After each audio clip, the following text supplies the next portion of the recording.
नमस्कार दोस्तों, कैसे हो आप सब। दोस्तों, हम सभी जानते हैं हम अपनी इस वीडियो सीरीज में चर्चा कर रहे हैं एमपीपीएससी प्रीलिम्स एग्जाम की यूनिट 8 के बारे में परीक्षा धाम पब्लिकेशन की पुस्तक से। दोस्तों, इस वीडियो में हमें चर्चा की शुरुआत करनी थी टॉपिक नंबर 31 से, लेकिन उसका स्कैनिंग सही से नहीं हो पाई, जिस कारण से उसको हम लास्ट में करेंगे। और ऐसे जितने भी पेजेस रहते हैं जो तिरछे स्कैन हो जाते हैं या जिनको रोटेट नहीं कर पाते, उन्हें हम अलग से कवर कर लेंगे। क्योंकि दोस्तों, पिछले वीडियो के अंत में आपने देखा होगा कि एक पेज का रोटेशन सही से नहीं हुआ था, जिस कारण से आपको काफी समस्या गई होगी अंत के 5-7 मिनट को देखने में और सुनने में। तो उस ही समस्या के मद्देनजर हम जितने भी पेज, मैंने इस पीडीएफ को फिर चेक किया और देखा कि 2-3 जगह पर ऐसा ऐसा हुआ है जहां पर स्कैनिंग सही से नहीं हुई, उनको हम अलग से लास्ट में पीडीएफ बना के आपके सामने प्रस्तुत करेंगे। ठीक, 31वां टॉपिक आपके सामने बाद में आएगा। हम बात करते हैं 32वें टॉपिक की और यहीं से हम अपने इस वीडियो को शुरू करते हैं, जो कि है मध्य प्रदेश भारत और दुनिया में प्रथम 2022-23 के संदर्भ में।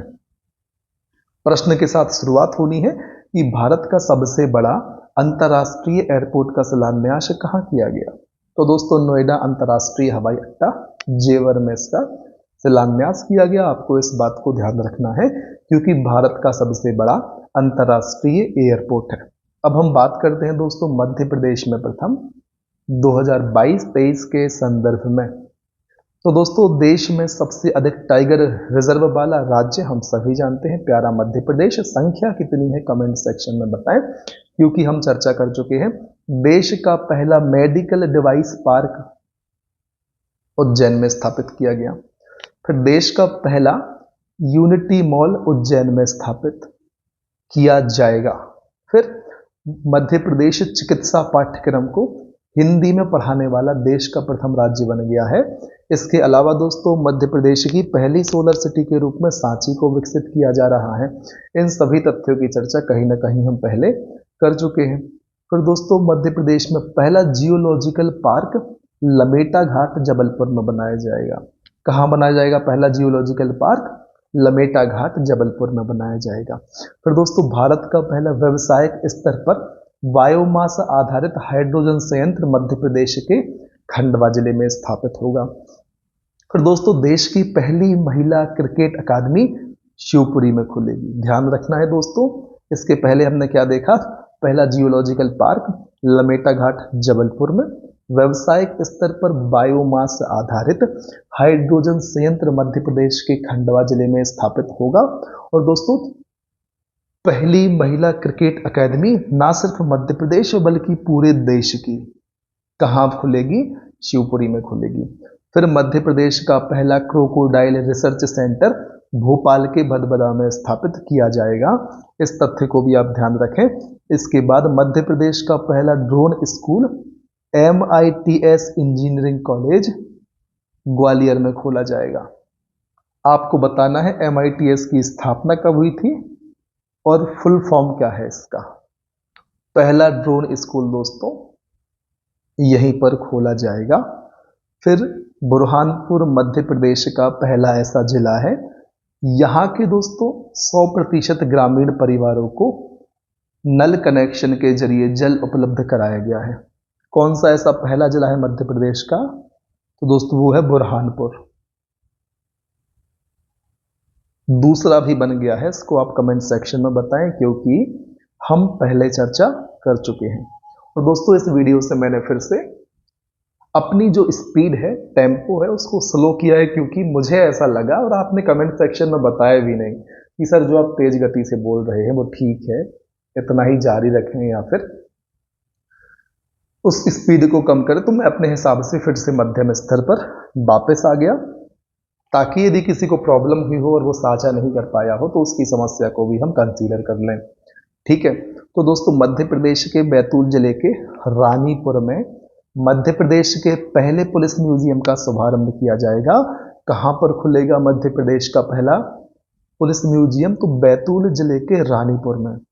दोस्तों, मध्य प्रदेश देश का ऐसा पहला राज्य है जहां राष्ट्रीय स्वचालित फिंगरप्रिंट पहचान प्रणाली लागू की गई है। कौन सी? राष्ट्रीय स्वचालित फिंगरप्रिंट पहचान प्रणाली। फिर मध्य प्रदेश देश का पहला राज्य है जहां मध्य प्रदेश राज्य परिसंपत्ति प्रबंधन कंपनी लिमिटेड का गठन किया जाएगा। किसका? मध्य प्रदेश राज्य परिसंपत्ति प्रबंधन कंपनी लिमिटेड का गठन किया जाएगा मध्य प्रदेश में। अभी तो हमने बात कर ली पहले पहले की। अब देखते हैं दोस्तों श्री राम संग्रहालय कहाँ बनेगा। तो भोपाल में, मध्य प्रदेश की राजधानी भोपाल में श्री राम संग्रहालय बनाया जाएगा। फिर प्रधानमंत्री आवास योजना के क्रियान्वयन में मध्य प्रदेश ने देश में पहला स्थान प्राप्त किया है, इस बात को भी आप ध्यान रखें।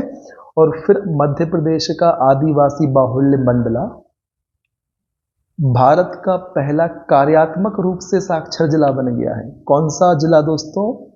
मंडला कार्यात्मक रूप से भारत का पहला साक्षर जिला बना है। इस तथ्य को आप जरूर याद रखें। और गौ कैबिनेट का गठन करने वाला पहला राज्य मध्य प्रदेश बना पूरे भारत का। इसकी चर्चा तो हम पिछले कई वर्षों से सुनते आ रहे हैं। फिर दोस्तों देश का पहला जैव विविधता आनुवांशिक शिल्प पार्क पचमढ़ी, इसे भी आप ध्यान रखें। जैव विविधता आनुवांशिक शिल्प पार्क पचमढ़ी में बनाया जा रहा है। हमने बात कर ली मध्य प्रदेश के परिप्रेक्ष्य में। अब चर्चा को आगे बढ़ाते हैं भारत में प्रथम 2022-23 के परिप्रेक्ष्य में। तो दोस्तों भारत का पहला कृषि डेटा एक्सचेंज कहाँ? हैदराबाद तेलंगाना में स्थित है। क्या? कृषि डेटा एक्सचेंज कहाँ है? हैदराबाद तेलंगाना में है। पहला ड्रोन प्रशिक्षण केंद्र कहाँ पर है? तमिलनाडु में है। ड्रोन स्कूल ग्वालियर में था। भारत की पहली हाइड्रोजन से चलने वाली ट्रेन का शुभारंभ कहाँ हुआ है? हरियाणा में है। एच से हाइड्रोजन, एच से हरियाणा। भारत का पहला पूर्ण रूप से ई शासित राज्य है केरल। बच्चों के लिए डिजिटल हेल्थ कार्ड बनाने वाला पहला राज्य कौन सा है? उत्तर प्रदेश। ध्यान रखना है, बच्चों के लिए डिजिटल हेल्थ कार्ड पहला राज्य कौन सा है? उत्तर प्रदेश है। फिर जल बजट तैयार करने वाला भारत का पहला राज्य है केरल। कौन सा है? केरला। जल बजट तैयार करने वाला। फिर पानी के नीचे चलने वाली भारत की पहली मेट्रो ट्रेन कोलकाता मेट्रो है। इसे भी आपको ध्यान रखना है। कौन सी है? कोलकाता मेट्रो है जो पानी के नीचे चलेगी। फिर दोस्तों हम चर्चा करते हैं अगले बिंदु की, जो कि है भारतीय वायुसेना में लड़ाकू इकाई की कमान संभालने वाली पहली महिला अधिकारी कौन है? शालिजा धामी है। इनका नाम आपको ध्यान रखना है, शालिजा धामी। ठीक। फिर 100% विद्युतीकृत रेलवे नेटवर्क वाला भारत का पहला राज्य कौन सा है? हरियाणा है। 100% विद्युतीकृत रेलवे नेटवर्क वाला पहला राज्य कौन सा है? हरियाणा है। फिर दोस्तों स्वास्थ्य का अधिकार बिल पारित करने वाला पहला राज्य कौन सा है? राजस्थान है। क्या क्या ध्यान रखना है? 100% विद्युतीकृत रेल नेटवर्क वाला पहला राज्य हरियाणा है। हाइड्रोजन रेल में भी हरियाणा ही था। फिर स्वास्थ्य का अधिकार बिल पारित करने वाला पहला स्टेट है राजस्थान। फिर ग्रीन बॉन्ड जारी करने वाला पहला नगरीय निकाय कौन सा है? इंदौर है। इसकी चर्चा की हुई है। फिर देश का नंबर 1 पुलिस स्टेशन अस्का थाना गंजाम जिला उड़ीसा में है। भारत का पहला multi modal logistic park Tamil Nadu. Jio 5G सेवा शुरू करने वाला पहला राज्य गुजरात। फिर नगर पालिका ब्रांड जारी करने वाला पहला शहर बड़ोदरा। 100% हर घर जल घोषित राज्य है गुजरात। दोस्तों ध्यान रखना है, मध्य प्रदेश में हमने भी बुरहानपुर को देखा था। देश में ऐसा राज्य 100% हर घर जल घोषित किसने किया है? तो गुजरात ने किया है। फिर दोस्तों भारत का पहला सौर ऊर्जा संचालित गांव मोढेरा गुजरात है। आपको ध्यान रखना है, महत्वपूर्ण तथ्य हो जाता है जब हम बात करते हैं नवीकरणीय ऊर्जा के परिप्रेक्ष्य में। तो भारत का पहला सौर ऊर्जा संचालित गांव कौन सा है? मोढेरा है। कहाँ का है? गुजरात का है। फिर बात करते हैं भारत की पहली आदिवासी महिला राष्ट्रपति महामहिम द्रौपदी मुर्मू। फिर भारत की पहली बालिका पंचायत का गठन गुजरात में हुआ है। फिर भारत का पहला अमृत सरोवर रामपुर उत्तर प्रदेश में स्थित है। दोस्तों भारत का सबसे बड़ा एयरपोर्ट जेवर नोएडा अंतर्राष्ट्रीय एयरपोर्ट का शिलान्यास किया गया। इसे आप ध्यान रखें, दूसरी बार हमारे सामने आया है। फिर कोरोना वायरस के कारण लॉकडाउन लगाने वाला पहला राज्य दोस्तों राजस्थान। कोरोना वायरस के कारण पूर्णतः कर्फ्यू लगाने वाला राज्य पंजाब। लॉकडाउन किसने लगाया था? सबसे पहले राजस्थान ने। कर्फ्यू किसने लगाया? पंजाब ने। ठीक। और 100% टीकाकरण लक्ष्य प्राप्त करने वाला पहला राज्य हिमाचल प्रदेश। 100% टीकाकरण प्राप्त करने वाला पहला शहर भुवनेश्वर। राज्य की बात करें तो हिमाचल प्रदेश, शहर की बात करें तो दोस्तों भुवनेश्वर। भारत की पहली हाइड्रोजन संचालित बस का प्रारंभ लेह लद्दाख में हुआ है। ट्रेन दोस्तों हरियाणा पढ़ी हमने। ठीक। फिर भारत का पहला एआई स्कूल है केरल में। ध्यान रखें एआई स्कूल कहां पर है? केरल में है। इतना आपको ध्यान रख लेना है भारत के संदर्भ में। ठीक है। अब हमें चर्चा को आगे बढ़ाना है वैश्विक स्तर पर वर्ष 2022-23 के परिप्रेक्ष्य में। तो चलिए शुरुआत करते हैं। धूम्रपान पर प्रतिबंध लगाने वाला दुनिया का पहला देश न्यूजीलैंड है, ध्यान रखें। फिर प्लास्टिक उत्पाद बैग पर प्रतिबंध लगाने वाला पहला देश भी न्यूजीलैंड है दोस्तों। धूम्रपान पर लगा दिया, प्लास्टिक उत्पाद बैग पर भी लगा दिया। और विश्व का पहला मीथेन से उड़ने वाला रॉकेट किसने लॉन्च किया? चीन ने लॉन्च किया दोस्तों। काय से उड़ेगा? मीथेन से उड़ेगा रॉकेट। किसने लॉन्च किया? चाइना ने। सी से दोस्तों मीथेन भी आ रहा है, सी से चाइना आ रहा है दोस्तों। इसको इस तरीके से ना देखें, एम फॉर मीथेन हो जाएगा, लेकिन CH4 कहते हैं, तो आप याद करने के लिहाज से ऐसा ध्यान रख सकते हैं। लॉजिकली अनफिट है ये चीज, इस बात को ध्यान रखें। फिर शराब पर स्वास्थ्य चेतावनी लागू करने वाला पहला देश कौन सा है? आयरलैंड है। शराब के ऊपर भी लिखने लगे हैं, इससे आपका लीवर डैमेज हो जाएगा। अब लिखते क्या वो मुझे नहीं पता, ऐसा ही कुछ लिखते होंगे जैसा हमारे यहाँ पर सिगरेट्स के पैकेट पर और जो तंबाकू आती है उसके पैकेट्स पर बना हुआ होता है, कैंसर का एक वो प्रतिरूप टाइप का बना होता है। तो इसी प्रकार से दोस्तों शराब की जो बोतलें होंगी उस पर आयरलैंड इस प्रकार से बना देगा कि आपका लीवर वगैरह खराब हो जाएगा। ठीक है। तो ये सारी चीजें आपको ध्यान रख लेनी है, इस तरीके से खराब कर देंगे उसको। ठीक, समझने का प्रयास करिए। तो विश्व का पहला जटायु संरक्षण और प्रजनन केंद्र उत्तर प्रदेश में स्थित है। कहां पर है विश्व का पहला जटायु संरक्षण और प्रजनन केंद्र? उत्तर प्रदेश में स्थित है। फिर विश्व का सबसे लंबा railway platform Hubli railway platform Karnataka में है। फिर विश्व का सबसे ऊंचा मतदान केंद्र टशीगंग हिमाचल प्रदेश में है। और दोस्तों इसे जरूर याद रख लें आप। क्यों? क्योंकि अभी विधानसभा के चुनाव हुए हैं, तो वह कुछ भी पूछ सकती है MPPSC चुनाव के रिगार्डिंग। सबसे ऊंचा मतदान केंद्र, दुनिया की बात चल रही है दोस्तों, अपने देश में हिमाचल प्रदेश में है, इसलिए मैं आपसे कह रहा हूं कहां पर है? टशीगंग हिमाचल प्रदेश में है। फिर जंगली जानवरों को कानूनी अधिकार देने वाला पहला देश है इक्वाडोर।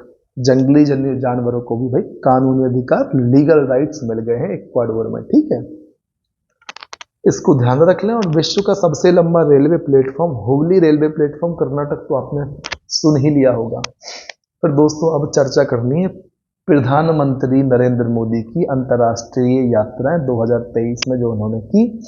तो दोस्तों सबसे पहले जापान, कब की आप ये समय ध्यान ना रखें, अब पूछ ले MPPSC तो फिर वो लक वाली बात होती है। ऐसे में तो आप परेशान हो जाएंगे, कितनी चीजें आप इस प्रकार से याद करेंगे, क्योंकि इतने सारे सन हैं। और दोस्तों जितने क्वेश्चन आते हैं पूरे पेपर में, मुश्किल से 3-4 क्वेश्चन अधिकतम सन के होते हैं। अब 10 पूछ ले तो मैं कुछ नहीं कह सकता, हम ट्रेंड एनालिसिस की बात कर रहे हैं। फिर भी यदि आपको लगता है तो आप इन्हें ध्यान रखने का प्रयास कर सकते हैं। इतना तो ध्यान रखना इम्पॉसिबल है, क्योंकि हम होमोसेपियंस हैं, होमो रोबोट नहीं है। मतलब रोबोट नहीं है हम, होमो इसलिए कि इंसान तो है ही, लेकिन रोबोट के प्रतिरूप थोड़ी ना है कि इतना सारा याद कर लेंगे। लिमिटेड मेमोरी, कुछ ज्यादा उल्टा सीधा भर लिया तो कुछ काम का बाहर निकल जाना है। इसलिए मैं आपसे कह रहा हूं, यदि आपको लगता है तो आप ध्यान रखें। बाकी इन चीजों को जरूर याद रखें कि जब जापान की यात्रा की थी तो दोस्तों उद्देश्य और समझौता क्या था? G7 सम्मेलन और क्वाड सम्मेलन में भाग लिया था। फिर पापुआ न्यू गिनी भारत प्रशांत द्वीप सहयोग मंच FIPIC का तीसरा शिखर सम्मेलन की सह अध्यक्षता की थी। ऑस्ट्रेलिया गए थे दोस्तों। हाँ, इतना जरूर है कि 2023 के परिप्रेक्ष्य में पढ़ते हैं तो आप समझ ही जाएंगे अब। तो भारत में ऑस्ट्रेलिया में हरित हाइड्रोजन पर नए समझौते किए। फिर USA गए थे, तो रक्षा, अंतरिक्ष और व्यापार सहित कई अहम क्षेत्रों में सहयोग को बढ़ावा देने के लिए बहुत सारे समझौते करके वापस आए। फिर मिस्र, जिसे हम इजिप्ट कहते हैं, यहाँ गए और मिस्र के सर्वोच्च सम्मान ऑर्डर ऑफ द नाइल से सम्मानित किया गया। फिर साउथ अफ्रीका में जोहान्सबर्ग गए थे ब्रिक्स सम्मेलन के लिए। फिर ग्रीस एथेंस गए थे दोस्तों, ग्रीस के प्रधानमंत्री मित्सोटाकिस से मुलाकात हुई थी। इंडोनेशिया गए थे 20वें आसियान भारत शिखर सम्मेलन और 18वें पूर्वी एशियाई शिखर सम्मेलन में सम्मिलित होने के लिए। फिर प्रधानमंत्री का फ्रांस और UAE का दौरा हुआ था। प्रधानमंत्री दोस्तों 14 जुलाई 2023 को बेस्टिल डे परेड में मुख्य अतिथि थे। इन चीजों को आप ध्यान रखें, लेकिन जो पहले हमने तथ्य पढ़े हैं वो आपको जरूर ध्यान रखने हैं। ठीक है, आप इनमें ये ध्यान रख लें कि भाई किस फोरम में गए थे जहां की अध्यक्षता करी, और बाकी चीजें उतनी ज्यादा महत्वपूर्ण मुझे समझ में नहीं आती। फिर आपका अपना अपना विवेक है, आप अपने विवेक का उपयोग करके चीजों को कर सकते हैं। अब दोस्तों सबसे महत्वपूर्ण प्रश्न, जहां से आपके एग्जाम में प्रश्न बन सकता है, सबसे महत्वपूर्ण टॉपिक पर हम आए हैं। मध्य प्रदेश के 3 नवीनतम जिले। 53वां है मऊगंज, 54वां है पांडुरना, 55वां है मैहर। सबसे पहले तो आपको ये क्रम ही ध्यान रखना है कि भाई 53वां मऊगंज बना है कि मैहर बना है। तो मऊगंज बना है दोस्तों, कहां से अलग हुआ है? रीवा से अलग हुआ है। 54वां पांडुरना बना है, कहां से अलग हुआ है? छिंदवाड़ा से अलग हुआ है।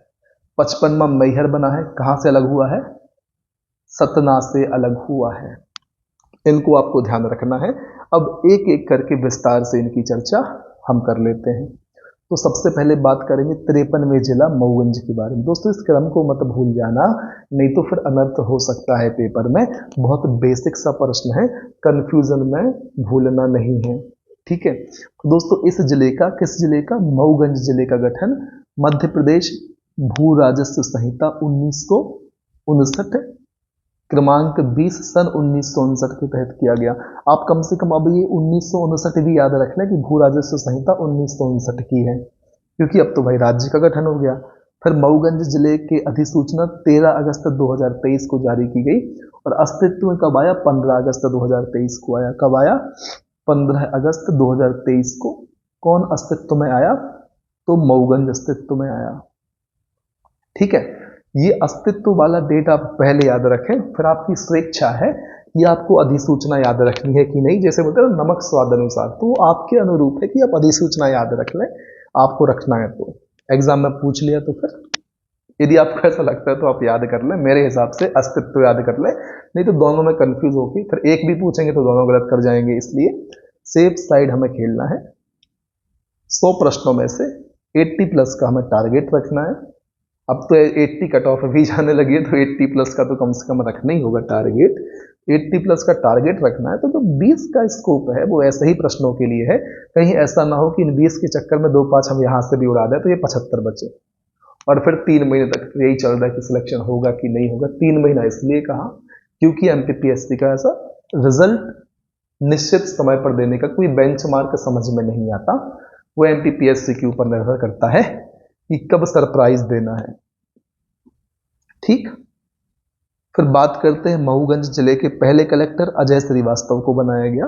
रीवा दोस्तों, रीवा जिले की 3 तहसीलें इसमें शामिल हुई हैं। तो मऊगंज में कितनी तहसीलें हैं? 3 तहसीलों को मिलाया गया है। पहले कलेक्टर कौन है? अजय श्रीवास्तव हैं। इसमें हनुमना, मऊगंज और नईगढ़ी, ये 3 तहसीलें हैं। जिला मुख्यालय मऊगंज ही होगा, इसको ध्यान रख लें। ठीक, 3 तहसीलें कौन सी हैं? हनुमना है, मऊगंज है और नईगढ़ी है। फिर ये ध्यान रखें मऊगंज जिले की सीमा उत्तर प्रदेश को स्पर्श करती है। अब क्या होगा? अभी तक 13 जिले थे जो उत्तर प्रदेश को टच करते थे, अब कितने हो जाएंगे? अब इनकी संख्या बढ़कर 14 हो जाएगी, क्योंकि एक मऊगंज भी आ गए हैं हम, जो उत्तर प्रदेश से अपनी सीमा साझा करते हैं और हमारे लिए एक नया फैक्ट बढ़ा दिया। साझा नहीं भी करते तो फिर जो हमारे अंतरस्पर्शीय मतलब जो अंदर के जिले थे, अंतस्थ जिले थे 17, उनमें बढ़ोतरी होती। अब फिर उनमें भी बढ़ोतरी हुई होगी, अभी चर्चा में शामिल हम करेंगे। शायद जो मैहर है वो ऐसा जिला होगा जो किसी से सीमा साझा नहीं करता होगा, तो वहां पर भी बढ़ोतरी होगी। तो दोस्तों मध्य प्रदेश का सबसे ऊंचा जलप्रपात अब मऊगंज में शामिल होगा, कौन सा है कमेंट सेक्शन में बताएं। 189 मीटर उसकी ऊंचाई है। फिर दोस्तों 11वीं शताब्दी में मऊगंज मऊराज के नाम से जाना जाता था, और बघेलों के पहले मऊगंज में सेंगर जालौन क्षेत्र से आए राजाओं का शासन था। सेंगर राजाओं ने मऊगंज, मनगवा, नई गढ़ी किले का निर्माण करवाया। दोस्तों मऊगंज का क्षेत्रफल भी आप ध्यान रख लें, 1866.88 वर्ग किलोमीटर यहाँ का क्षेत्रफल है। और मऊगंज जिले के प्रमुख व्यंजन में दोस्तों रसाज की कड़ी और इदरहर है। फिर दोस्तों मलमास मेला देव तालाब के शिव मंदिर में प्रतिवर्ष अगस्त माह में आयोजित होता है। तो पहले तो आप इतना ही ध्यान रख लें कि जो मलमास मेला है दोस्तों, कौन सा मेला, मलमास मेला, इसका संबंध मऊगंज से है। फिर देव तालाब यदि आपको याद हो जाए, फिर शिव मंदिर याद हो जाए। अगस्त माह दोस्तों ना करें आप तो ही ज्यादा बेटर है, कंफ्यूजन की स्थिति हमें दूसरे फैक्ट के लिए क्रिएट थोड़ी ना करनी है। यदि आप यहाँ का अगस्त माह याद कर लिया, कहीं का सितंबर में कंफ्यूज हो गए फिर, तो इतना ध्यान रख ले कि मलमास मेला देव तालाब के शिव मंदिर जो कहाँ पर है, मऊगंज में है, उससे संबंधित है। बस इतना ही करना है आपको, अपनी जर्नी को डिफिकल्ट नहीं बनाना, प्रयास करना है जर्नी आसान हो तो ज्यादा बेटर है। अब हम प्रयास कर लेते हैं इस मैप में लोकेट करने का कि ये 3 जिले आखिर कहाँ दर्शाए गए हैं। पहला तो दोस्तों मऊगंज हो गया, दूसरा है पांडुरना, ठीक, तीसरा जिला है हमारा मैहर। मैहर आपको सतना के आसपास देखने को मिलेगा, और ये है दोस्तों मैहर। ये 3 जिले हैं जिनका गठन 2023 में किया गया है, और कुल जिलों की संख्या हो गई है 55 हमारे प्यारे मध्य प्रदेश में। ठीक है, हमने चर्चा कर ली मऊगंज की 53वें जिले की। अब बात करते हैं पांडुरना, जो कि 54वां जिला बना है। तो चलिए शुरुआत करते हैं दोस्तों। गठन की अधिसूचना वही सारी चीजें हैं। कब जारी की गई थी, 5 अक्टूबर 23 को जारी की गई थी, और पांडुरना छिंदवाड़ा से अलग करके बना है, हमने पहले ही चर्चा कर ली। पांडुरना शहर को मध्य प्रदेश की ऑरेंज सिटी, गोटमार सिटी के नाम से जाना जाता है, इसको ध्यान रखना है, पहले छिंदवाड़ा को बोल देते थे। अब वो जो विशेषता है यहाँ शामिल हो गई होगी, तो मध्य प्रदेश की ऑरेंज सिटी और गोटमार सिटी कैसे कहते हैं, पांडुरना को कहते हैं। और जाम नदी के किनारे स्थित है दोस्तों। जाम नदी के किनारे प्रतिवर्ष गोटमार मेले का आयोजन किया जाता है। पांडुरना जिले में पांडुरना और सौंसर 2 तहसीलें शामिल की गई हैं, और NH 47 पर स्थित है। प्रसिद्ध जाम सांवली हनुमान मंदिर की स्थिति अब पांडुरना जिले के अंतर्गत शामिल हो गई है। और दोस्तों हनुमान लोक पांडुरना जिले में ही प्रस्तावित है। ध्यान रखना है दोस्तों, जाम सांवली हनुमान मंदिर कहाँ है, पांडुरना में है, और हनुमान लोक भी धरी बनना है, इसको भी ध्यान रख लें। पहले कलेक्टर अजय देव वर्मा, दोस्तों सब अजय नाम के कलेक्टर हो रहे हैं ना। अजय श्रीवास्तव थे कहाँ के, मऊगंज के। अजय देव वर्मा कहाँ के हैं, पांडुरना के हैं। और दोस्तों पांडुरना में ड्राईटेक नामक बहुराष्ट्रीय कंपनी है, और पांडुरना दोस्तों अपने संतरे की खेती के लिए प्रसिद्ध है। पांडुरना जिले में मुख्य रूप से मराठी भाषा के साथ साथ पवारी और हिंदी भी बोली जाती है। पांडुरना और छिंदवाड़ा दोनों जिले की सीमा महाराष्ट्र राज्य से स्पर्श करती है, ये चीज आपको ध्यान रखनी है, ठीक है। फिर बात करते हैं दोस्तों हम 55वें जिले मैहर की, जो तो और भी ज्यादा लेटेस्ट है, अभी बनकर निकला है। अधिसूचना जारी हुई थी 5 अक्टूबर 2023 को। फिर चर्चा करते हैं दोस्तों, मैहर सतना से अलग हुआ है, और इसमें मैहर, अमरपाटन और रामनगर 3 तहसीलों को शामिल किया गया है। प्रसिद्ध शारदा माता का मंदिर यहीं पर है, आला ऊदल का अखाड़ा यहीं पर है, तमस नदी का उद्गम यहीं से होता है। मैहर तहसील के झुकेली गांव से होता है। तमस नदी का उद्गम कहाँ से होता है, तमस नदी का उद्गम मैहर तहसील के झुकेरी गांव से होता है। दोस्तों मैहर शहर राष्ट्रीय राजमार्ग 135 BG पर स्थित है और NH 47 पर पांडुरना स्थित है। तो दोस्तों मैहर जिले की पहली कलेक्टर रानी बाटन को बनाया गया है, ध्यान रखें पहली कलेक्टर है रानी बाटन मैहर जिले की। प्रसिद्ध सरोद वादक उस्ताद अलाउद्दीन खां की कर्मस्थली मैहर रही है और यह दोस्तों मध्य प्रदेश का अंतर्वर्ती जिला होगा। अंतर्वर्ती जिलों की संख्या कितनी होगी ये कमेंट सेक्शन में अब आप बताएंगे। ठीक, तो दोस्तों गिद्धराज पर्वत मैहर जिले के रामनगर तहसील के देवराजनगर में स्थित है। गिद्धराज पर्वत कहाँ पर दोस्तों? मैहर जिले में एक रामनगर तहसील है उसके देवराजनगर में स्थित है। आपको ध्यान रखना है कौन सा पर्वत? गिद्धराज पर्वत। फिर बात करते हैं दोस्तों माता सती का हार त्रिकूट पर्वत पर गिर जाने के कारण मैहर नाम पड़ा। माता सती का हार त्रिकूट पर्वत पर गिर गया था, इसके कारण उसको मैहर या माई का हार नाम पड़ा, जिसे अब हम मैहर कहते हैं। और दोस्तों मैहर मध्य प्रदेश की संगीत राजधानी भी जानी जाती है। अब बात करते हैं दोस्तों जिलों के क्षेत्रफल का समीकरण कैसा हो गया। ठीक, पांडुरना जिले का क्षेत्रफल है 2027 वर्ग किलोमीटर। पांडुरना तहसील दोस्तों आप इतना याद रखेंगे तो बर्बाद हो जाएंगे फिर तो, है ना। आप इतना याद कर लें कि पांडुरना का क्षेत्रफल है 2027 वर्ग किलोमीटर, जिसमें पांडुरना तहसील और सौंसर तहसील शामिल है। पांडुरना जिला बनने के पहले छिंदवाड़ा का क्षेत्रफल कितना था? 11,815 वर्ग किलोमीटर। दोस्तों पुस्तक में इसलिए सारे फैक्ट्स दिए जाते हैं ताकि कोई भी स्कोप ना रहे प्रश्न के बाहर जाने का, क्योंकि कई बार MPPSC ऐसे प्रश्न पूछ लेता है जो एकदम आउट एक्सपेक्ट नहीं कर पाता कोई, समझ रहे हो, आउट ऑफ द बॉक्स पूछ लेता है, इतने खतरनाक स्तर पर फैक्ट पूछता है। तो कोई भी पब्लिकेशन यह नहीं चाहेगा कि उसकी पुस्तक से कोई भी तथ्य आपके एग्जाम में बाहर जाए। तो उनकी जिम्मेदारी तो यही रहनी चाहिए कि सारी चीज़ों को कवर करें और फिर विद्यार्थी के ऊपर छोड़ना चाहिए कि वो क्या पढ़ना चाहता है। और यहाँ पर बड़े इंटरेस्टिंग तरीके से आपको इतने डिफिकल्ट तथ्यों को प्रस्तुत करके दिया गया है जो एक एप्रिशिएट करने वाली बात है परीक्षाधाम पब्लिकेशन के लिए। ठीक है, पांडुरना जिला बनने के बाद क्षेत्रफल कितना घटा दीजिए आप 2027 वर्ग किलोमीटर को, तो कितना बचेगा? 9,788 वर्ग किलोमीटर। अब ध्यान रखना है दोस्तों 5 अक्टूबर 2023 से मध्य प्रदेश के 4 सबसे बड़े जिले, सबसे बड़ा अभी तक छिंदवाड़ा था जो अब चौथे नंबर पर हो गया। ठीक, पहले छिंदवाड़ा सबसे ऊपर था, बाकी 3 एज इट इज थे, लेकिन अब सबसे पहले टॉप पर है शिवपुरी, फिर सागर, फिर बैतूल, फिर चौथा हो गया छिंदवाड़ा। तो छिंदवाड़ा किस स्थान पे आया? चौथे पर। आपको ये भी याद रखना है फर्स्ट कौन हो गया जो पहले सेकंड हुआ करता था? शिवपुरी। ठीक है, तो शिवपुरी, सागर, बैतूल, छिंदवाड़ा ये टॉप 4 जिले हो गए। अब ऐसा होगा, कैसा होगा? महाराष्ट्र की सीमा से लगने वाले मध्य प्रदेश के जिलों की संख्या 10 होगी, पहले कितनी थी? 9 थी। उत्तर प्रदेश की सीमा से लगने वाली संख्या अब 14 होगी, पहले कितनी थी? 13 थी।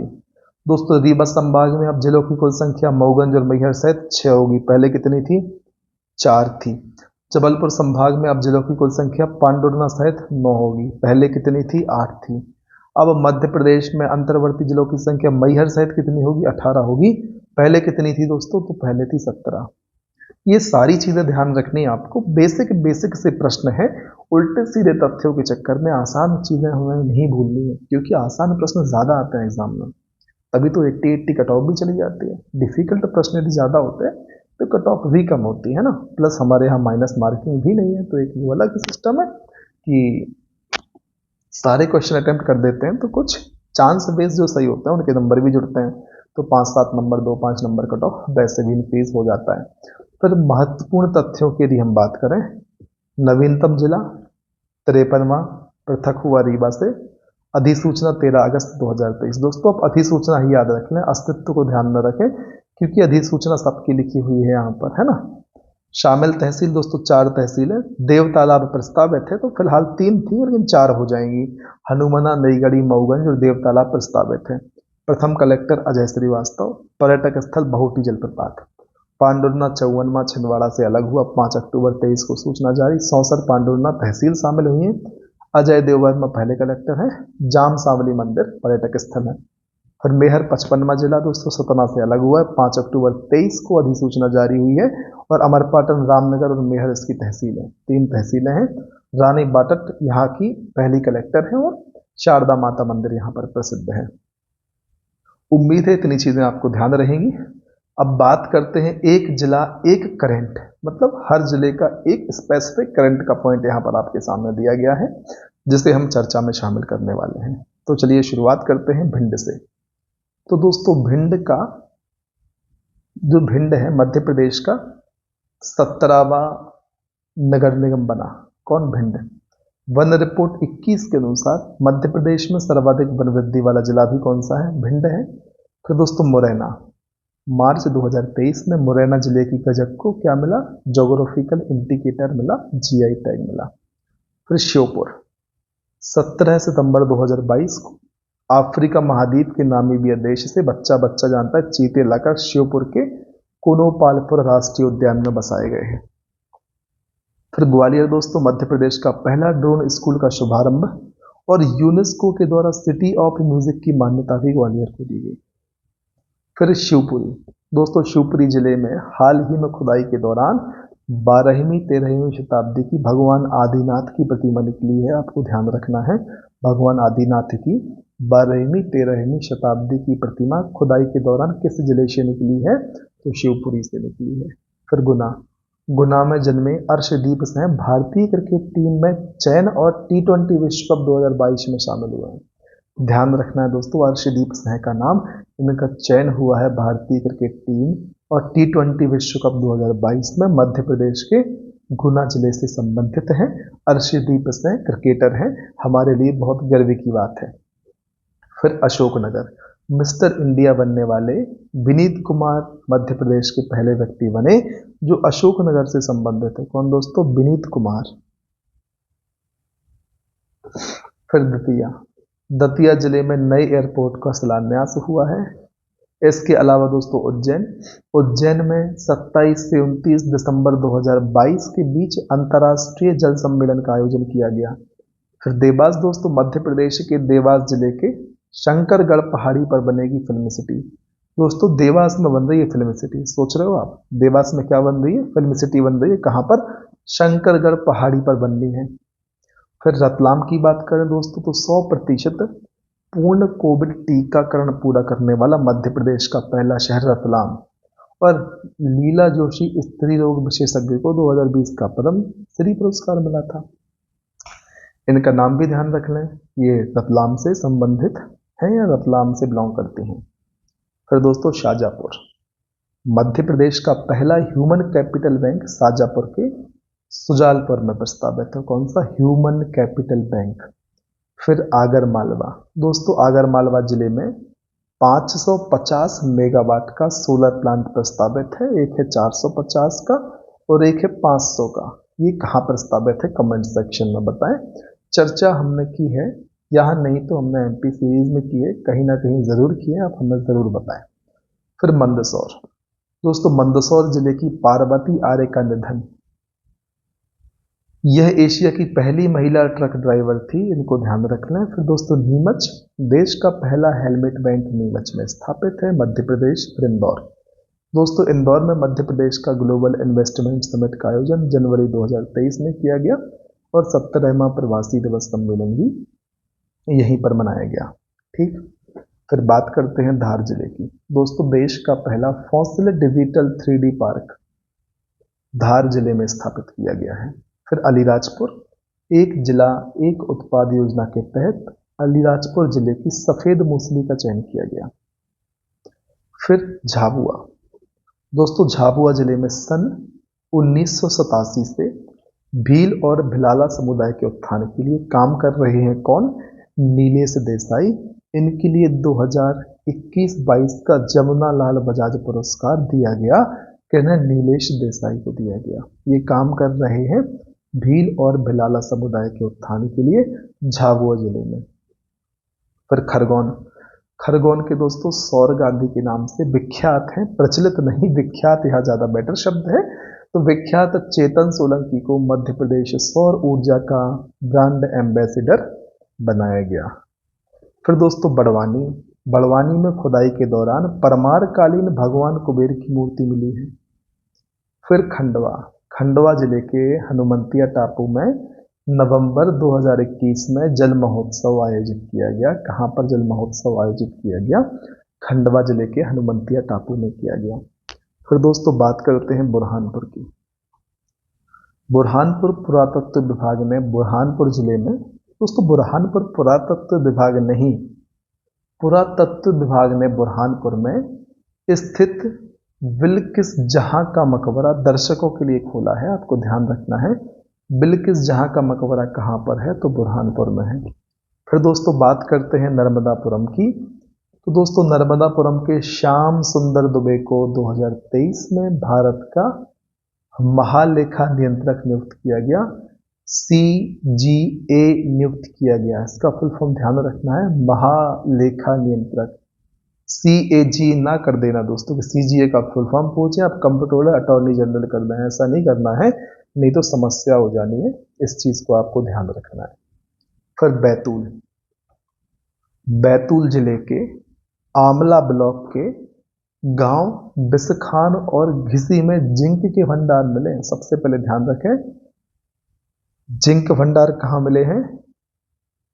बैतूल में मिले हैं। फिर ये बिसखान और घिसी भी नाम ध्यान रखें आप, ठीक है। अमला, आमला ब्लॉक, इसको भी ध्यान रख सकते हैं।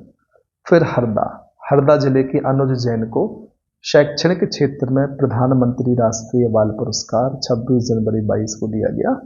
हरदा जिले के हैं कौन? अनुज जैन। फिर भोपाल में दोस्तों खेलो इंडिया यूथ गेम 22-23 का आयोजन किया गया। लाडली बहना योजना की शुरुआत भी भोपाल से ही करी गई। फिर बात करते हैं रायसेन की। रायसेन सांची, रायसेन का सांची शहर पहली ग्रीन और सोलर सिटी बना। राजगढ़, एक जिला एक उत्पाद योजना के तहत यहाँ के संतरे का चयन किया गया है और मिनी नागपुर का दर्जा राजगढ़ को दिया गया है। फिर सीहोर, सीहोर के लेखक पंकज सुबीर को रूस का प्रतिष्ठित साहित्य पुरस्कार पुष्किन दिया गया। अब आपको ध्यान रखना है, जो पुष्किन पुरस्कार है वो किससे संबंधित है? वो साहित्य से संबंधित है। और कहाँ का है? तो रूस का है। और किसे मिला है? तो पंकज सुबीर को प्रदान किया गया है। फिर बात करते हैं विदिशा की। विदिशा में बनेगा रविंद्रनाथ टैगोर कला एवं संस्कृति केंद्र। फिर सागर, दोस्तों सूरजपुर मध्यम सिंचाई परियोजना सागर जिले में प्रस्तावित है और डॉक्टर कपिल तिवारी साहित्य के क्षेत्र में 21वें पद्मश्री पुरस्कार दिया, ये भी सागर के ही हैं। फिर बात करते हैं दोस्तों कहाँ की? दमोह की। 2023 में देश का पहला कमल के आकार का जैन मंदिर पथरिया दमोह में बनाया गया। देश का पहला है, इसे ध्यान रखें। फिर दोस्तों पन्ना, गिद्ध रिपोर्ट 21 के अनुसार सबसे ज्यादा गिद्ध कहाँ पाए जाते हैं? पन्ना में पाए जाते हैं।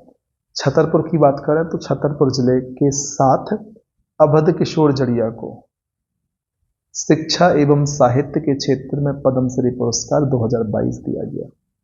फिर टीकमगढ़, तो दोस्तों दिगोड़ा तहसील का गठन और सरकारी स्कूल में अंतरिक्ष लैब कौतूहलशाला स्थापित। कहाँ पर? टीकमगढ़ में। यहाँ पर दिगोड़ा तहसील का गठन हुआ है और सरकारी स्कूल में अंतरिक्ष लैब कौतूहलशाला का निर्माण हो गया है टीकमगढ़ में। फिर दोस्तों बात करते हैं निवाड़ी की।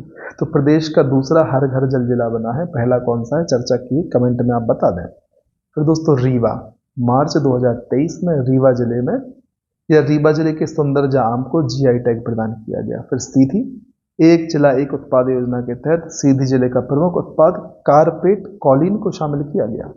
फिर सिंगरौली, दोस्तों सिंगरौली जिले के गुरहार पहाड़ और निबुआ क्षेत्र में सोने के भंडार पाए गए। ठीक है, फिर बात करते हैं सतना की। तो माता शबरी की जयंती पर कोल जनजाति महाकुंभ का आयोजन हुआ है। कौन सी जनजाति का महाकुंभ? कोल जनजाति का महाकुंभ। कहां पर? सतना। फिर शहडोल, दोस्तों मनरेगा विकास कार्य एवं भुगतान कार्य में शहडोल प्रथम स्थान पर है। फिर बात करते हैं उमरिया की। तो बांधवगढ़ इनहेरिटेंस पुस्तक का विमोचन भोपाल में किया गया। लेखक बिट्टू सहगल। कौन सी पुस्तक दोस्तों? बांधवगढ़ इनहेरिटेंस पुस्तक। किसने लिखी? बिट्टू सहगल ने लिखी है। विमोचन कहाँ हुआ? भोपाल में हुआ। फिर अनूपपुर दोस्तों, अनूपपुर जिले की बनीता दास को प्रधानमंत्री राष्ट्रीय बाल पुरस्कार 2026 2022 26 जनवरी को प्रदान किया गया। ध्यान रखना है दोस्तों, राष्ट्रीय बाल पुरस्कार, प्रधानमंत्री राष्ट्रीय बाल पुरस्कार किसे दिया गया? अनूपपुर जिले की बनीता दास को दिया गया है, ध्यान रख लें। फिर बात करते हैं जबलपुर की दोस्तों, पद्मश्री पुरस्कार 2023 से सम्मानित मुनीश्वर चंद्र डावर, डॉक्टर डावर को पद्मश्री मेडिसिन सेवा में दिया गया। फिर बात करते कटनी की, कटनी जिले में मध्य प्रदेश का पहला स्टोन आर्ट फेस्टिवल मनाया गया। फिर Narsinghpur, Indian bull frog medical, Narsinghpur के संबंध में क्या है? इंडियन बुल फ्रॉग मेढक की प्रजाति आमला गांव तालाब में देखी गई। फिर छिंदवाड़ा दोस्तों, छिंदवाड़ा जिले की जल सखी श्रीमती अनीता चौधरी को स्वच्छ सुजल शक्ति सम्मान दिया गया। और दोस्तों, मोती की खेती के लिए उपयुक्त एकमात्र क्षेत्र है कौन सा? छिंदवाड़ा। फिर सिवनी, 2022 में मध्य प्रदेश का 24वां अभ्यारण्य कर्माझरी वन्य जीव अभ्यारण्य सिवनी जिला, इसकी अधिसूचना जारी कर दी गई है। फिर मंडला की बात करें दोस्तों, केंद्र सरकार ने मंडला में चुटका परमाणु रिएक्टर की स्थापना को मंजूरी दी है और 2031 तक स्थापित करने की योजना रखी है। फिर बात करते हैं बालाघाट की दोस्तों, बालाघाट के चिन्नौर चावल को मिला है मध्य प्रदेश का कृषि उत्पाद जीआई टैग। मध्य प्रदेश का पहला कृषि उत्पाद जीआई टैग किसे मिला है दोस्तों? चिन्नौर चावल। कहाँ के? बालाघाट के हैं। फिर डिंडोरी दोस्तों, डिंडोरी जिले के अर्जुन सिंह धुर्वे को परधौनी नृत्य के लिए विशेष प्रसिद्धि प्राप्त है। 2022 में पद्मश्री पुरस्कार दिया गया। फिर बात करते हैं मऊगंज की दोस्तों, 53वां जिला रीवा से अलग होकर बना, अधिसूचना जारी 13 अगस्त 2023 को। पांडुरना छिंदवाड़ा से अलग होकर 54वां जिला 5 अक्टूबर 2023 को, नए जिले की अधिसूचना जारी। इसी प्रकार से मैहर सतना से अलग हुआ, 55वां जिला बना 5 अक्टूबर 23 को, नए जिले की अधिसूचना जारी। अब दोस्तों, आपको लग रहा होगा कि कितने सारे फैक्टर सर बार बार आ रहे हैं। दोस्तों, ऐसा पता है क्यों है? क्योंकि हम एक साथ बहुत सारे टॉपिक कवर कर रहे हैं, तो वही के वही फैक्ट अलग अलग टॉपिक के परिप्रेक्ष्य में घूम घूम कर आपके सामने आ रहे हैं। ठीक है, अब हमें बात करना है दोस्तों किस चीज के बारे में? पड़ोसी राज्य की लोक सेवा आयोग वर्सेस करंट अफेयर के बारे में। वहां जो कुछ पूछा गया होगा उनसे प्रश्न बनाकर आपके सामने यहाँ पर रखे गए हैं। तो दोस्तों, बहुत बढ़िया पहल है ये, इसकी चर्चा भी हमें इस वीडियो में ही कर लेनी है। और हमें प्रयास करना है कि यदि कोई पेज रोटेट नहीं होंगे तो हम सारा करंट अफेयर इस वीडियो में ही कर लेंगे। अदरवाइज रोटेट पेज का फिर से पीडीएफ बना के आपको हम अलग से कवर कराएंगे, और चिंता नहीं करना है, ठीक? इस बात का आपको ध्यान रख लेना है, ठीक है? तो चलिए शुरुआत करते हैं कि आखिर पड़ोसी राज्यों की पीएससी ने किस प्रकार से प्रश्न पूछे। शुरुआत करते हैं गुजरात पीएससी से। इन्होंने पूछा, बिम्स्टेक का सचिवालय ढाका बांग्लादेश में है। अंतर्राष्ट्रीय सौर गठबंधन की स्थापना 2015 में हुई। तो दोस्तों, और पूछा है SDG 6, मैं इसको आंसर के रूप में पढ़ रहा हूं, सतत विकास लक्ष्य भारत में 2023 तक, कब तक? 2030 तक सभी के लिए पानी की उपलब्धता और इसके स्थायी प्रबंधन को लक्षित करता है। कौन सा सस्टेनेबल डेवलपमेंट गोल है? तो SDG नंबर 6, कब तक? वर्ष 2030 तक। फिर दोस्तों, कृषि फसलों के उत्पादन के संबंध में कौन सा कथन सही है? तो दोस्तों ध्यान रखें, गुजरात मूंगफली का सबसे बड़ा उत्पादक राज्य है। फिर विदेश व्यापार नीति 2015 से 20 तक बढ़ाई गई है, कब? 30 सितंबर 2022। फिर दोस्तों अगला प्रश्न क्या पूछा? भारत सरकार ने प्रधानमंत्री किसान संपदा योजना शुरू की, इसके लिए वित्तीय सहायता कहां से ली? यह कौन करता है प्रधान वित्तीय सहायता? तो खाद्य परीक्षण प्रयोगशाला, मेगा फूड पार्क और कोल्ड चेन इंफ्रास्ट्रक्चर, ये करते हैं वित्तीय सहायता प्राप्त, प्रदान, है ना। फिर 31 दिसंबर 2021 तक भारत के निम्नलिखित 2 राज्यों में से किस राज्य में राष्ट्रीय राजमार्गों की लंबाई सबसे अधिक थी? तो दोस्तों उत्तर प्रदेश और महाराष्ट्र। 2022 में विज्ञान दिवस की थीम क्या थी? तो थीम थी सतत भविष्य के लिए विज्ञान और प्रौद्योगिकी में एकीकृत दृष्टिकोण। फिर आईटी नियम 2021 का मुख्य उद्देश्य क्या है? महिलाओं और बच्चों की ऑनलाइन सुरक्षा को बढ़ावा देना। फिर प्रधानमंत्री ग्रामीण आवास योजना को किस मंत्रालय के अधीन रखा गया है? ग्रामीण विकास मंत्रालय। फिर विश्व यात्रा बाजार 2022 की मेजबानी कौन सा शहर कर रहा है? तो लंदन कर रहा है। कौन सा भारतीय क्रिकेटर एक कैलेंडर वर्ष में 1000 टी20 अंतर्राष्ट्रीय रन बनाने वाला पहला खिलाड़ी बना?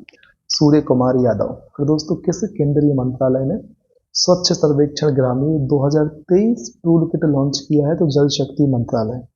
फिर दोस्तों भारत का अस्थायी वित्तीय साक्षरता शिविर किस शहर में आयोजित किया गया? श्रीनगर में किया गया 2022 में। फिर किस देश ने विश्व की सबसे लंबी ट्रेन संचालित की है? तो स्विट्जरलैंड दोस्तों। फिर किस संस्था ने अनुकूलन गैप रिपोर्ट 2022 जारी की? यूएनईपी ने की है। फिर इसरो ने किस देश के सहयोग से चंद्रमा के छाया लूनर शैडो रीजन की खोज करने की योजना बनाई? तो जापान के सहयोग से वर्ष 2023 में। कौन सा देश 2022 में भारत का शीर्ष व्यापारिक भागीदार रहा है? तो वह है संयुक्त राज्य अमेरिका। फिर बात करते हैं राजस्थान पीएससी ने कौन से प्रश्न पूछा है। वैश्विक खुशहाली सूचकांक 23 में स्थान भारत का 126वां है। फिर दोस्तों 23 अगस्त 23 के LCA अर्थात हल्के लड़ाकू विमान तेजस से अस्त्र मिसाइल का सफलतापूर्वक लॉन्च किया गया। वह है बियॉन्ड विजुअल रेंज, हवा से हवा मार करने वाली मिसाइल। कौन सी? अस्त्र। फिर दोस्तों श्रीहरिकोटा से अप्रैल 2023 में उपग्रह टेलीओस-2 तथा ल्यूमलाइट-2 को प्रमोचित किया गया। और किस लॉन्चर से किया गया प्रमोचित, वो पूछा था। तो PSLV C-55 से किया गया। तो दोस्तों निम्न में से कौन सा समूह मिलेट श्री अन्न फसलों का है? तो मोटे अनाज सारे के सारे, जैसे बाजरा, ज्वार, रागी, कंगनी, कुटकी, कोदो, सवा और चेना। फिर दोस्तों हाल ही में भारत के पहले 3D प्रिंटर डाकघर का उद्घाटन निम्न में से किस शहर में हुआ? बेंगलोर में हुआ। 3D प्रिंटेड डाकघर बेंगलोर। हाल ही में निम्न में से किस संस्थान ने केंद्रीय वेब पोर्टल लॉन्च किया है? भारतीय रिजर्व बैंक ने किया है। फिर दोस्तों संयुक्त राष्ट्र महासभा ने अपने 78वें सत्र के अध्यक्ष के रूप में सेवा देने के लिए हाल ही में डेनिस फ्रांसिस को चुना है। और वह निम्न में से किस देश से संबंधित है, किस देश से बिलोंग करती हैं?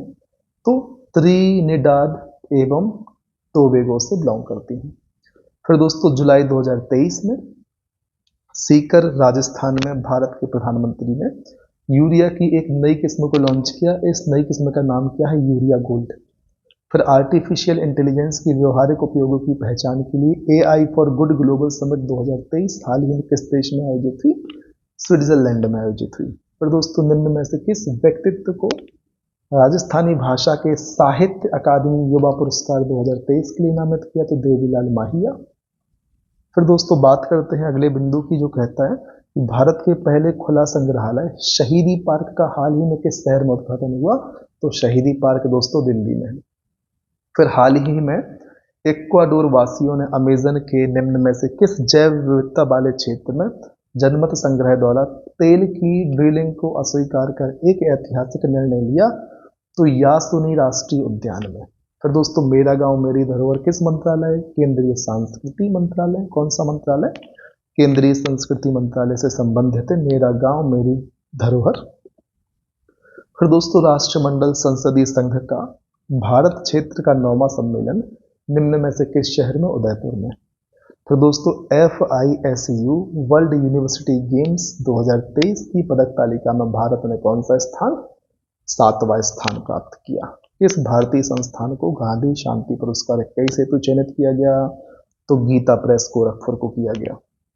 फिर 12 अगस्त 23 को भारत ने हॉकी में चौथी बार एशियन चैंपियंस ट्रॉफी में मलेशिया को अंतिम मैच में हराया। यह मैच किस स्टेडियम में खेला गया? तो दोस्तों यह मैच मेयर राधाकृष्णन स्टेडियम में खेला गया। कहां पर है? कमेंट में बताएं।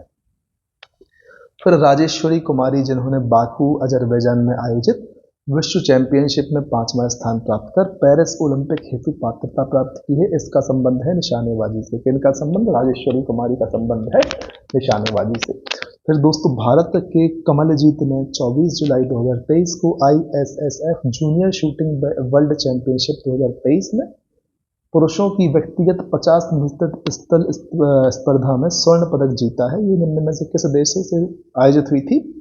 दक्षिण कोरिया में आयोजित हुई थी दोस्तों ISSF junior shooting world championship 2023। इसमें दोस्तों कमलजीत ने, जो कि भारत से थे, पुरुषों की व्यक्तिगत 50 मीटर पिस्टल स्पर्धा में स्वर्ण पदक जीता है। इन्होंने कमलजीत ने। फिर हाल ही में भारत की CA भवानी देवी ने एशियन फेसिंग चैंपियनशिप में एक कांस्य पदक जीता। वे सेमीफाइनल में किस देश के साथ हारी थी? उज्बेकिस्तान के साथ हारी थी। फिर बात करते हैं उत्तर प्रदेश PSC 2023 में क्या पूछा गया। तो किसे जनवरी 23 में न्यूजीलैंड का प्रधानमंत्री, दोस्तों ध्यान रखें, Chris Hipkins. From dependence to self reliance पुस्तक किसकी है? बिमल जालान की है। फिर कौन सा सतत विकास लक्ष्य नहीं है जिसे 2030 तक प्राप्त करने का लक्ष्य रखा गया? तो अंतरिक्ष अनुसंधान। फिर जनवरी 23 में किस एयरलाइंस का विमान नेपाल में दुर्घटनाग्रस्त? यति एयरलाइंस। दिसंबर 22 में न्यूजीलैंड ने अगली पीढ़ी के लिए धूम्रपान पर प्रतिबंध लगाने वाला विश्व का पहला कानून पारित किया। न्यूजीलैंड का लक्ष्य कब तक का है धूम्रपान मुक्त होना? 25 तक का है। 2022 में विश्व में ग्रीन हाउस गैसों के उत्सर्जन में भारत का स्थान 10वां है। 22-23 में दोस्तों गरीबी उन्मूलन के लिए अंतर्राष्ट्रीय दिवस का विषय क्या है? व्यवहार में सभी के लिए गरिमा। फिर पोप बेनेडिक्ट 16 में, जिनका हाल ही में निधन हुआ है दोस्तों, 600 वर्षों में इस्तीफा देने वाले पहले पोप बने जर्मनी के। फिर दिसंबर 2022 में सुदर्शन प्रहार सैन्य अभ्यास कहाँ किया गया? राजस्थान में। फिर विश्व वेटलैंड्स दिवस के रूप में 2 फरवरी मनाते हैं। मध्याह्न भोजन को PM पोषण योजना के नाम से पुनर्नामित किया गया 2021 में। MDM मिड डे मील मध्याह्न भोजन योजना को अब कहने लग गए हैं हम PM पोषण योजना कब से? 21 से। स्पेयर किसकी पुस्तक है दोस्तों? प्रिंस हैरी की पुस्तक। जननी सुरक्षा योजना का उद्देश्य क्या है दोस्तों? तो मातृ मृत्यु दर, नवजात मृत्यु दर में कमी लाना। फिर 25 दिसंबर 22 को किस देश के द्वारा 1 जनवरी 2005 के बाद जन्मे हुए पुरुषों के लिए 1 वर्ष की सैन्य सेवा अनिवार्य कर दी? तो ताइवान। फिर अगला क्वेश्चन, भारतीय जैविक डेटा केंद्र किस राज्य में? हरियाणा में जैविक डेटा केंद्र। फिर दिसंबर 22 में जारी सामाजिक प्रगति सूचकांक के अनुसार Tier 1 में कौन अति उच्च सामाजिक प्रगति में शीर्ष स्थान पर रहा है? तो पांडिचेरी, फिर लक्षद्वीप, फिर गोवा। फिर भारत के G20 प्रतीक चिन्ह के संदर्भ में सही क्या है दोस्तों? तो प्रतीक चिन्ह में 7 पंखुड़ियों वाला कमल है तथा 7 पंखुड़ियां 7 महाद्वीपों का प्रतिनिधित्व करती हैं। इस बात को आपको ध्यान रखना है। फिर दोस्तों किस स्कॉर्पियन श्रेणी की पनडुब्बी को जनवरी 2023 में भारतीय नौसेना में शामिल किया गया? INS बागीर को। निसार उपग्रह किस संगठनों द्वारा संयुक्त रूप से विकसित किया गया है? दोस्तों Nisar NASA ISRO synthetic aperture radar इसका फुल फॉर्म है और इसरो और नासा का संयुक्त उपक्रम है। दोस्तों मानव विकास रिपोर्ट के संदर्भ में सही क्या है? 4 विकल्प दिए होंगे, उसमें से यह सही है कि मानव विकास सूचकांक में भारत की श्रेणी 2020 में 130 से 2022 में 132 तक गिर गई है। 2020 में हमारी रैंक थी 123, 2022 में होगी 132। यहां पर यह कहने का प्रयास किया जा रहा है। फिर बात करते हैं अगले बिंदु की। भारत का प्रथम national centre for marine biodiversity NCMB कहाँ है? जामनगर में है। National centre for marine biodiversity Bharat का पहला है। फिर गोल्डन ग्लोब पुरस्कार विजेता गीत नाटू नाटू के रचनाकार हैं MM कीरावनी। फरवरी 23 में भारत के पहले बड़ा हेलीकॉप्टर निर्माण संयंत्र का उद्घाटन किस स्थान पर हुआ? तुमकर, कर्नाटक में हुआ है। क्या भारत के सबसे बड़े हेलीकॉप्टर निर्माण संयंत्र कहां पर है? तुमकर, कर्नाटक। कहां? तुमकर, कर्नाटक में है भारत का सबसे बड़ा हेलीकॉप्टर निर्माण संयंत्र। इसे आपको ध्यान रख लेना है। फिर दोस्तों 2 फरवरी 23 को किस देश ने केंद्रीय बैंक के अपने करेंसी नोट से ब्रिटिश राजशाही को हटाने की घोषणा की है? तो ऑस्ट्रेलिया में। अब बात करनी है दोस्तों मैं छत्तीसगढ़ PSC की, फिर बात करेंगे महाराष्ट्र PSC की, बिहार की भी हमें चर्चा करनी है। इस प्रकार से दोस्तों फिर जो मैंने आपसे कहा था, खेल करंट अफेयर के समय पर हमारे जो PDF वो फिर से तिरछा होने वाला है, तो आप इसको मैनेज करें कैसे भी करके। ठीक, मैं प्रयास करता हूं इसको ठीक करने का, यदि हो सके तो आप मैनेज करें, बाकी मैं इसको देखूंगा, यदि सही हो पाएगा तो मैं इसको सही करने का प्रयास करूंगा। अभी हम चर्चा करते हैं छत्तीसगढ़ पीएससी ने कौन से प्रश्न पूछ लिए भैया। अंतर्राष्ट्रीय बुकर पुरस्कार 22 किसे दिया गया? गीतांजलि श्री को। दोस्तों मैं 2000 नहीं बोल रहा, सीधा 22, 23, 25, 24, 18 कर रहा हूँ, आप समझ लें, ठीक है। अंतर्राष्ट्रीय बुकर पुरस्कार 22 गीतांजलि श्री। भारत G20 के वार्षिक शिखर सम्मेलन की मेजबानी कर रहा है, 18वां है जो G20 हो रहा है, याद रखें। FIFA under 17 women's world cup 2022 का फाइनल मैच खेला गया था दोस्तों, कहाँ? नवी मुंबई के DY पाटिल स्टेडियम में। फिर वर्ष 2022 का उत्कृष्ट सेवा के लिए राष्ट्रपति पुलिस मेडल दिया गया है मोहसेन शहीदी को। इसरो द्वारा 22 में भेजे गए अंतिम PSLV मिशन का नाम है PSLV। एक सेकंड दोस्तों, क्या हो गया इधर? अब ठीक हो गया, ठीक है। तो इसरो द्वारा 22 में भेजे गए अंतिम PSLV मिशन का नाम है PSLV C54, इसे जरूर ध्यान रखें दोस्तों। फिर वर्ष 2022 में दिए गए पद्म विभूषण पुरस्कार के संबंध में सही क्या है दोस्तों? कुल 4 लोगों को दिया गया था, प्रभा अत्रे को भी दिया गया था। भारत की कुल पवन ऊर्जा की स्थापित क्षमता है लगभग 400 गीगावाट। तो क्वाड समूह 2022 के संदर्भ में सही क्या है? तो हिंद प्रशांत समुद्री क्षेत्र जागरूकता पहल। फिर स्वर्गीय महारानी एलिजाबेथ द्वितीय कितनी बार भारत की यात्रा? 3 बार की है दोस्तों, 61 में, 83 में और 97 में। फिर दोस्तों निम्न पूर्ण रूप से संबंधित प्रश्न पूछेगा, फुल फॉर्म पूछ लेगा, सीधी सी बात है। हृदय का पूछ लिया गया, मैं आपको कई बार बता चुका हूँ अलग अलग वीडियो में। क्या है फुल फॉर्म? फुल फॉर्म है heritage city development and augmentation योजना। फिर दोस्तों सेहत का फुल फॉर्म है social endeavour for health care and telemedicine. Amrut का फुल फॉर्म है Atal mission for rejuvenation and urban transformation. इनको आप भी ध्यान रख लेना, पूछे जा सकते हैं, इसलिए मैं आपसे फुल फॉर्म पूछता हूं अक्सर वीडियो में। फिलहाल करंट अफेयर वाले सेशन में जल्दबाजी के चलते मैं आपसे ज्यादा प्रश्न नहीं कर पा रहा हूं। अदरवाइज बाकी सीरीजेस में आपने देखा होगा कि मैं दोस्तों हर फैक्ट के बाद आपसे 2-4 प्रश्न पूछ लेता हूं। हालांकि ये बात अलग है कि आप उसका आंसर नहीं देते, जो आपकी बहुत गलत बात है, या आपको आंसर देना चाहिए भाई। आपकी नैतिक जिम्मेदारी होनी चाहिए कि जब मैं आपसे पूछ रहा हूँ, आपके लिए इतनी मेहनत कर रहा हूँ, तो आप उन प्रश्नों का आंसर दें, उससे दूसरे विद्यार्थियों का फायदा होगा, आपकी रिसर्च करने की आदत बढ़ेगी। यदि आपको नहीं पता तो, यदि पता है तो रिवीजन हो जाएगा। सारे प्रश्नों के आंसर देने वैसे भी मैं आपसे नहीं कहता था, मैं आपसे कहता था इक्का दुक्का, मान लो मैंने 10, 20, 25, 50 जितने भी प्रश्न पूछे, 2-5% प्रश्नों के उत्तर यदि आप दे दोगे वीडियो देखते देखते, तो उससे बाकी लोग मोटिवेटेड होंगे ऐसा करने के लिए, आपका रिवीजन हो जाएगा भाई, मुझे भी ठीक लग जाएगा कि भाई मैं प्रश्न पूछ रहा हूँ, आपने मेरी बात रख ली है ना। ऐसी चीजें होती हैं जो आप समझते नहीं हो। इन चीजों को समझते हुए आप आगे बढ़ेंगे तो सबका साथ सबका विकास हो जाएगा। ठीक, बात करते हैं महाराष्ट्र PSC ने भाई क्या क्या पूछ लिया। सबसे पहले पूछ लिया स्वामित्व योजना का उद्देश्य। हम डेट याद करते फिरते हैं, PSC उद्देश्य पूछ रही है, इसलिए तो मैं आपसे कहता था कि कितने प्रश्न आते हैं, 100 टोटल प्रश्न PSC में पूछने हैं, मुश्किल से 2-3 डेट से आ जाने हैं, तो हम दिन भर डेट रखते रहते हैं भाई। ये तक रखने की सोच रहे थे हम तो कि प्रधानमंत्री किस डेट को कहाँ गए भाई, उनकी डेट से क्या लेना देना एग्जामिनर का भाई। उद्देश्य मैटर करता है। हाँ 2-3 क्वेश्चन डाल देते हैं, अब 100 क्वेश्चन बनाने हैं तो, लेकिन सारे 100 थोड़े डालते हैं, और 2-3 के चक्कर में हम पता नहीं कहाँ कहाँ की डेट खोज खोज के याद करते हैं। आपको उद्देश्यों को ध्यान रखना है। डेट्स पूछी जाती हैं जो महत्वपूर्ण, जो सब पे बनती है, कम से कम उतनी तो बने। अब आपको पर हमें कैसे पता लग जाएगा कि भाई सब पे कौन सी बन रही है? तो जो आपको याद करने में ज्यादा समस्या नहीं आ रही, आपको ज्यादा एफर्ट नहीं लगाने पड़ रहे, या किसी दूसरे तथ्य की कीमत पे आप याद नहीं कर रहे जिनको, वो भाई सबको पता होती है, उनको आप ना भूलें। ठीक, जो एग्जाम में पहले पूछी जा चुकी हैं दूसरे, वो भी रिपीट हो सकती है। तो जो महत्वपूर्ण हो जाती हैं चीजें, जो ज्यादा हाईलाइटेड है, उनके सन, उनकी डेट्स आप याद रख लें। अब जो बहुत नीचे पहुंच चुके हैं, दब चुके हैं, उनको खोद खोद कर आप डेट याद करेंगे तो आप खुद गड्ढे में जा रहे हैं दोस्तों। उन डेट्स को खोदते खोदते तो आपको ऊपर खींचना पड़ेगा, फिर तो आप ट्रैक पर जाएंगे। तो समझें इस प्रकार से व्यवहारिक रूप से चीजों को, और फिर मेहनत करें। तो दोस्तों पर्यटन मंत्रालय द्वारा अंतरराष्ट्रीय पर्यटन मार्ट ITM का आयोजन मिजोरम में। पर हाल ही में जैन समुदाय के 2 पवित्र स्थल चर्चा में, पहला संवेद शिखर जी झारखंड और दूसरा शत्रुंजय पहाड़ी गुजरात। फिर दोस्तों भारत ने तुर्की में भूकंप प्रभावितों की सहायता के लिए मिशन चलाया था, ऑपरेशन दोस्त। 5वां आसियान भारत व्यापार शिखर सम्मेलन कहाँ आयोजित हुआ? कुआलालंपुरम में हुआ। तो दोस्तों अर्जुन अवार्ड 2022 के प्राप्तकर्ता लक्ष्य सेन बैडमिंटन से संबंधित, भक्ति कुलकर्णी शतरंज से संबंधित और साक्षी कुमारी कबड्डी से संबंधित। दोस्तों खेल अवार्ड पर भी हम आने वाले हैं, आप निश्चिंत रहें।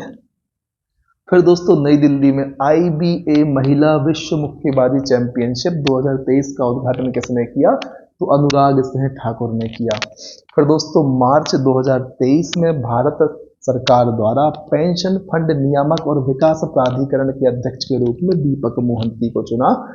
फिर यूनेस्को ने 24 जनवरी 24 को अंतर्राष्ट्रीय शिक्षा दिवस के अवसर पर किस देश की महिलाओं और लड़कियों को समर्पित करने का निर्णय लिया है? दोस्तों अफगानिस्तान। क्या पूछा गया? यूनेस्को ने 24 जनवरी 24 को अंतर्राष्ट्रीय महिला दिवस के अवसर पर किस देश की महिलाओं और लड़कियों को समर्पित करने का निर्णय लिया है? दोस्तों इस दिवस को, इस पर्टिकुलर ईयर के लिए ऐसा कुछ होना चाहिए, सेंटेंस फ्रेमिंग ठीक नहीं है भाई। महिलाओं और लड़कियों को क्यों समर्पित कर देंगे भाई अफगानिस्तान की? तो बस सेंटेंस फ्रेमिंग में मिस्टेक है। अंतर्राष्ट्रीय शिक्षा दिवस जो 2024 24 जनवरी को आने वाला है, उसको इनके लिए डिवोटेड कर देंगे, मतलब इनके लिए ये दिवस हम बोलेंगे कि यार इनके लिए है ना। इस प्रकार से इनको हाईलाइट रखा जाएगा, ये इस वर्ष का वो दिन इनको समर्पित है, ठीक है।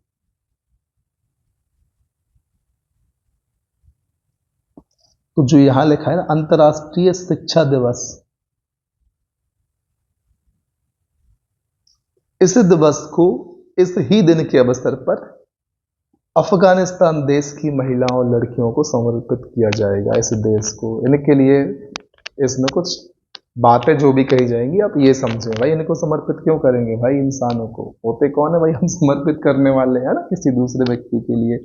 फिर ई गवर्नेंस, अब मैं ये नहीं बोल रहा भाई यूनेस्को के बारे में, सेंटेंस फ्रेमिंग में मिस्टेक होती है कई बार। यदि आपको लगता है मैंने गलत यहाँ पर सेंटेंस को मैंने भी गलत कनेक्ट किया तो आप मुझे कमेंट सेक्शन में बता सकते हैं, ठीक है। ई गवर्नेंस NCEG पर 25 में राष्ट्रीय सम्मेलन का आयोजन कहाँ किया गया है? जम्मू कश्मीर कटरा में। तो दोस्तों 2023 में किस देश ने अपने करेंसी नोट से ब्रिटिश राजशाही, दोस्तों रिपीट हो गया क्वेश्चन, ऐसे ही रिपीट हो जाते हैं, ऑस्ट्रेलिया, ठीक है। पद्मश्री अवार्ड 2023 के प्राप्तकर्ता परशुराम खुने कला, रमेश पटंगे साहित्य और शिक्षा, उमेश शंकर पांडे समाज सेवी और डॉक्टर महेंद्र पॉल विज्ञान एवं प्रौद्योगिकी। दोस्तों ये होंगे उत्तर प्रदेश से संबंधित। आपको मध्य प्रदेश के पद्मश्री वालों के नाम ध्यान रखने हैं, मैंने आपको बता दिए हैं, ठीक। तो यहां पर आप अपने लॉजिक लगा सकते हैं। फिर चर्चा करते हैं बिहार PSC की। दोस्तों हाल ही में समाचार में देखी गई चैट GPT में, GPT का पूरा नाम है जेनरेटिव प्री-ट्रेन्ड ट्रांसफॉर्मर। क्या? Generative pre-trained transformer. आपने भी यूज किया हुआ चैट GPT का, ठीक है। दोस्तों अक्टूबर 22 में लॉन्च किए गए टेस्ला के ह्यूमनॉइड रोबोट कौन सा है? ऑप्टिमस है। किसका है भाई? टेस्ला का है, इसको ध्यान रख लेना, ऑप्टिमस ह्यूमनॉइड रोबोट है। तो दोस्तों शिप ब्रेक टूरिज्म के संदर्भ में सुची रीफ, एमिशॉल तथा ग्रांडे द्वीप पर भारतीय जल में जहाजों के मलबे का पता लगाया है। ये कहाँ है? गोवा के तट के बाहर है, ठीक। फिर दोस्तों ग्लोबल जेंडर गैप इंडेक्स किसके द्वारा? विश्व आर्थिक मंच, ग्लोबल इकोनॉमिक फोरम के द्वारा। गुजरात में आयोजित डेफ एक्सपो 22 का विषय आत्मनिर्भरता। और दोस्तों थर्ड महोत्सव का 3 दिवसीय उत्सव किस देश में? म्यांमार में। फिर गहरे समुद्र में डूबने वाली उस पनडुब्बी का नाम क्या है जो टाइटैनिक जहाज के पोतावशेष की यात्रा के दौरान फट गई? टाइटन।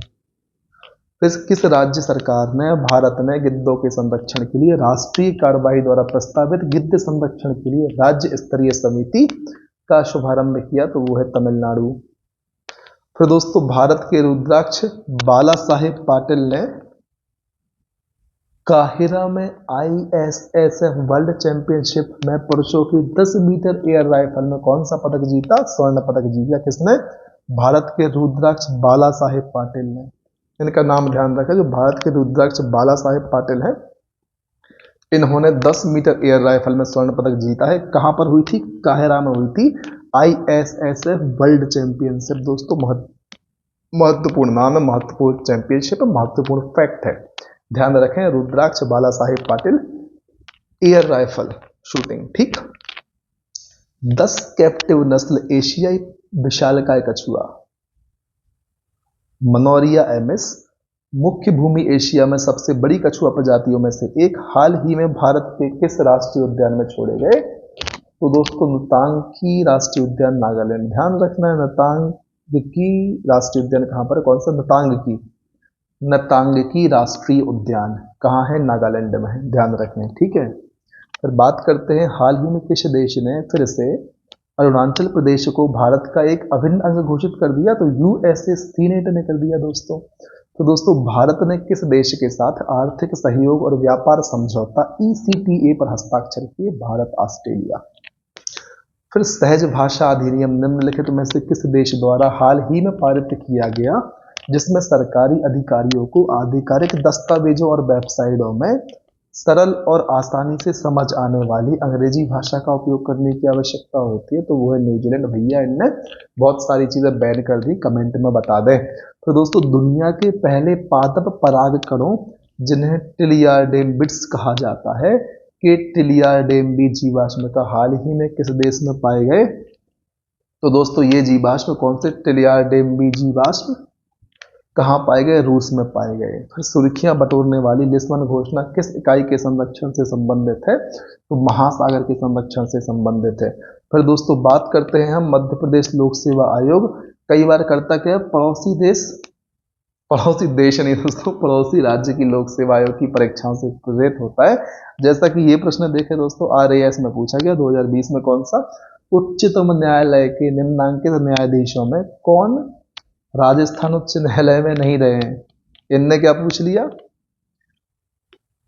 मध्य प्रदेश उच्च न्यायालय के निम्नांकित मुख्य न्यायमूर्तियों में से कौन भारत के उच्च न्यायालय में न्यायाधीश नहीं रहे हैं? तो आपको इसका आंसर बताना है कमेंट सेक्शन में। चर्चा हमने MPG वाले सेशन में करी हुई है, पूरी सीरीज टेलीग्राम चैनल पर पड़ी हुई है, आप उसे देख सकते हैं। इस वीडियो में इतना ही दोस्तों, अगली वीडियो में हम चर्चा करेंगे खेल करंट अफेयर की और अपनी इस सीरीज का समापन करेंगे। ठीक, तब तक के लिए करना क्या? आपको बने रहना है हमारे साथ। इस सीरीज का समापन इन द सेंस कि हम करंट अफेयर वाला जो सेगमेंट है उसको खत्म कर लेंगे और जो यूनिट 8 में स्टैटिक पोर्शन है उसकी चर्चा हम करेंगे। ठीक है, तो बस बने रहना है हमारे साथ, मेहनत करते रहें दोस्तों, आगे बढ़ते रहें और तब तक ना रुकें जब तक आपको आपका लक्ष्य प्राप्त नहीं होता। जय हिंद, वंदे मातरम।